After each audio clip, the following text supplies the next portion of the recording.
Muling pinatunayan ng kapulisan ang kanilang malasakit at patuloy na pakikipag-ugnayan sa komunidad sa isinagawang outreach activity ng PSBRC Class 2021-01, katuwang ang Sorsogon 2nd Provincial Mobile Force Company at Revitalized Police sa Barangay Team Kadandanan at ang Barangay Local Government Unit ng Barangay Kadandanan, Bulan, Sorsogon.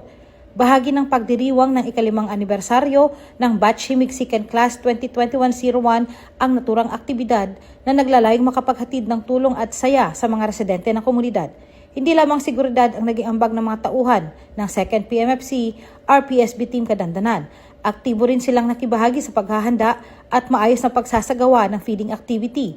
Gayon din sa pagtiyak na ligtas, organisado at maayos ang daloy ng buong programa.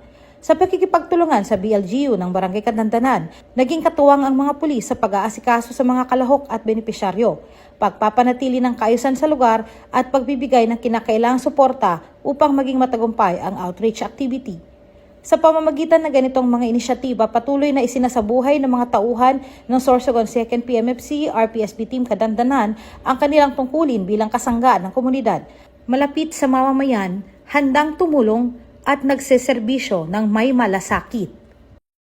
Mula dito sa Sorsogon Police Provincial Office, ako po si Police Staff Sergeant Angeli Bionson para sa Police News Network, Bagong PNP, para sa Bagong Pilipinas, serbisyong mabilis, tapat at nararamdaman.